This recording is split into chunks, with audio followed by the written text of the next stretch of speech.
Student, जैसे कि आप सब जानते हैं कि हम लोग जो है सेकेंड टर्म का जो पहला चैप्टर था रिप्रोडक्शन इन लिविंग ऑर्गेनिज्म को कंप्लीट कर चुके हैं। आज जो है हम लोग एक नए चैप्टर के साथ आए हैं, जिस चैप्टर का नाम है हेरिडिटी एंड इवोल्यूशन। आप देख रहे हैं ये एनसीईआरटी का चैप्टर नंबर 9 है और ये भी हमारे इस टर्म में है। और ये चैप्टर कहीं ना कहीं जो है हमारे जो प्रीवियस चैप्टर था उससे कहीं ना कहीं इसमें काफी ज्यादा जो है तालमेल है।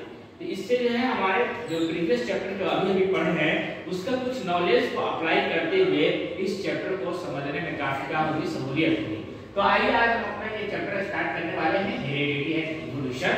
तो सबसे पहले जो है किसी भी चैप्टर को पढ़ने से पहले होता है कि उस चैप्टर का जो हम लोग का जो हेडिंग होता है उसी को समझ लें। अगर हेडिंग को हम लोग समझ लेते हैं कि क्या लिखा हुआ है, तो टॉपिक्स क्या है, तो फिर हमारे जो इंटेक्स्ट वाले जो इंटरनल है उसको पढ़ने में काफी क्या हो जाती है, आसान हो जाती है। तो अब लिखा हुआ है पहला वर्ड जो है हेरिडिटी है, इसके मतलब हम लोग समझते हैं। हेरिडिटी कहने का मतलब होता ही है कि मतलब जो है माता पिता का कैरेक्टर, मतलब parental characters that appear on their offspring या प्रोजेनी, उनके बच्चे में, उसके संतान में जो पैरेंटल कैरेक्टर्स जो ट्रांसफर होता है उसी को हम लोग बोलते हैं हेरिडिटी। हेरिडिटी मतलब कहने का मतलब है कि आप कभी देखे होंगे कि जो बच्चे पैदा होते हैं तो अगल बगल के लोग आके बोलते हैं अरे इसका तो रंग रूप जो है दादा पे गया, दादी पे गया है, इसके पापा पे गया है। तो कैसे बताते हैं? वो बताते हैं उसके फादर मदर, उसके दादा वगैरह का अपीयरेंस अपने माइंड में रख करके। इससे यह पता चलता है कि यह बायोलॉजिकल प्रोसेस है जिसमें जो है पेरेंट्स का जो गुण होता है, जो कैरेक्टर होता है उनके बच्चे में दिखाई देता है, उसी को हम लोग बोलते हैं हेरिडिटी। दूसरा है इवोल्यूशन। इवोल्यूशन कहने का मतलब है समय के साथ। आप देखे हैं कि हमारे बोला जाता है कि इंसान जो है एक वक्त जो है चिंपैंजी की तरह होता था, उसका बिहेवियर चिंपैंजी की तरह था, वह कोई सिविलाइज्ड नहीं था, वह जो है पेड़ पे रहता था और सीधे नहीं चल पाता था।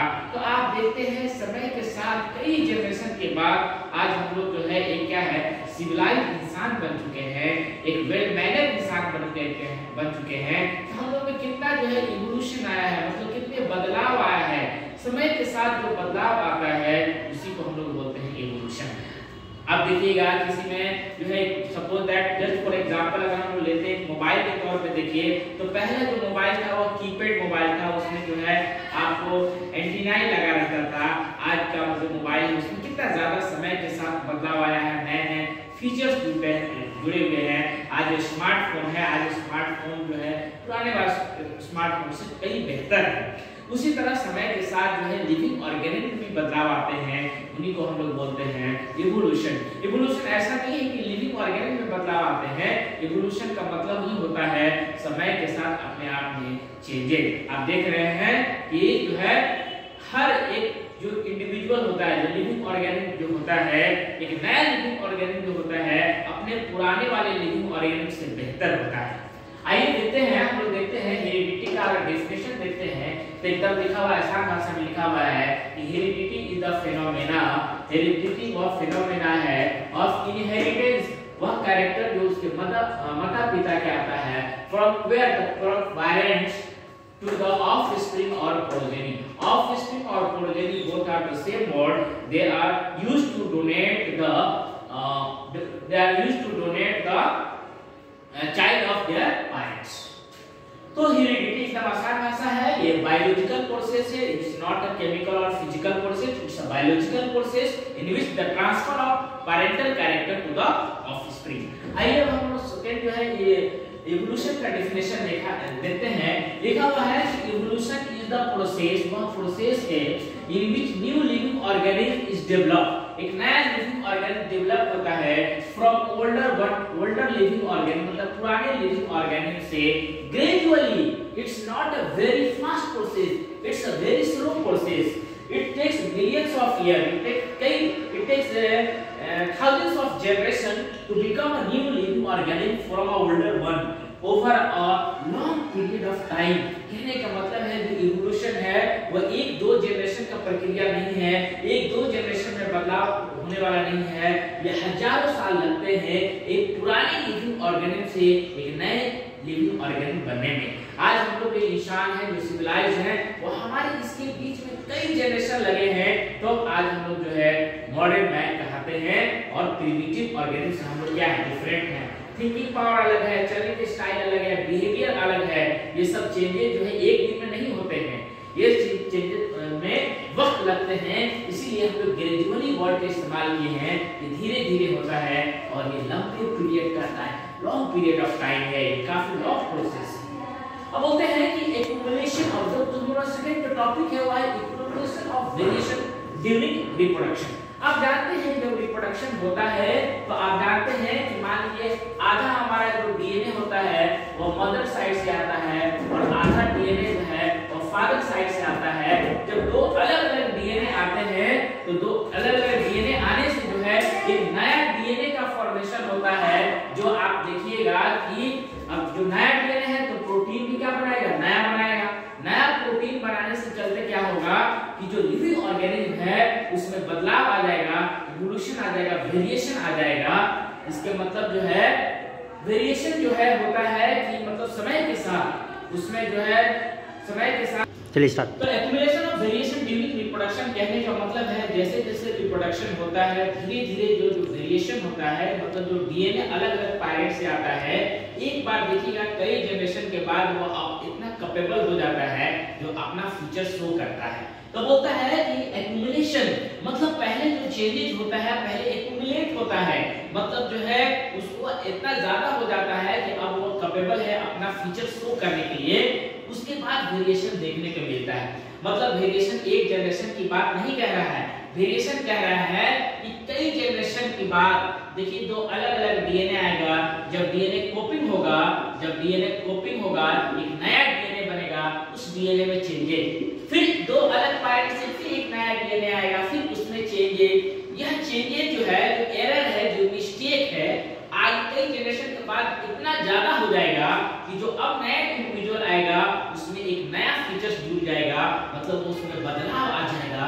उसी को बोलते हैं एक्युमुलेशन। एक्युमुलेशन कहने का मतलब है कि कई जनरेशन में पहले वेरिएशन इकट्ठा होता है, इतना कैपेबल हो जाता है, फिर वो अपना कैरेक्टर को दिखाता है।